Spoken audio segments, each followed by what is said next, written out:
یہ screen shot لیا ہے میں نے انوار البیان جو تفسیر ہے نا وہاں سے لیا ہے۔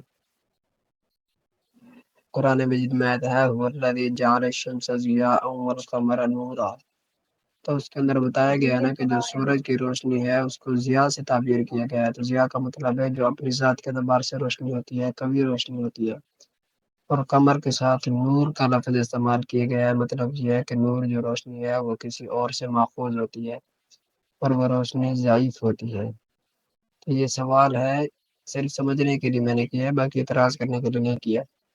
تو اللہ تعالیٰ کی ذات کے لیے بھی تو نور کا لفظ استعمال کیا جاتا ہے نا کہ اللہ تعالیٰ نور ہے۔ السلام علیکم ورحمۃ اللہ وبرکاتہ۔ امید ہے کہ آپ خیریت سے ہیں۔ تاخیر سے جواب دینے کی معذرت، باقی ہم کوئی اتنے بڑے محدث نہ کوئی مفسر ہیں کہ آپ کو بات سمجھا پائیں، لیکن انشاءاللہ سمجھانے کی کوشش کریں گے کہ اللہ پاک آپ کو سمجھنے اور ہمیں سمجھانے کی اچھی طرح توفیق عطا فرمائے۔ اس کو سمجھنے سے پہلے ایک اصول یاد کر لیں کہ نسبت کے بدلنے سے معنی بدل جایا کرتا ہے۔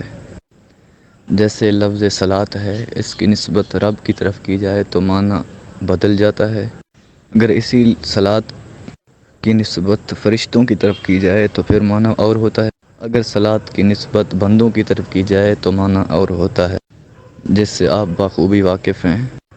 ایسے ہی لفظ نور کی نسبت اگر رب کی طرف کی جائے تو معنی اور ہوتا ہے، اگر کسی مخلوق کی طرف کی جائے تو معنی اور ہوتا ہے۔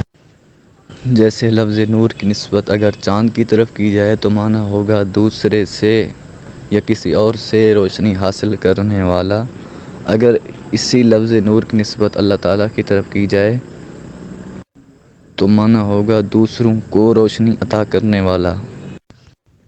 تو اس اصول کے سمجھنے سے ذہن میں کوئی اشکال پیدا نہیں ہوتا۔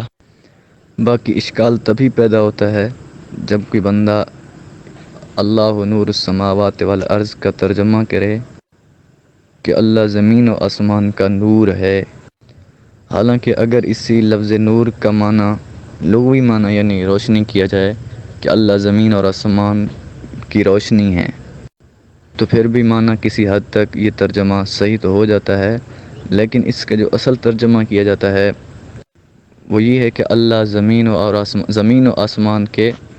آسمان کو منور کرنے والے ہیں، اللہ تعالیٰ زمین اور آسمان کو منور کرنے والے ہیں۔ جب یہ ترجمہ کیا جاتا ہے تو پھر کوئی اعتراض باقی نہیں رہتا اور نہ ہی ذہن میں کوئی اشکال پیدا ہوتا ہے۔ باقی اگر اس کے بعد بھی آپ کو کوئی اشکال ہے یا کوئی بات سمجھ نہیں آئی تو آپ پوچھ سکتے ہیں، جس سے آپ کو بھی فائدہ حاصل ہوگا اور ہمیں بھی فائدہ حاصل ہوگا۔ جزاکم اللہ خیرہ۔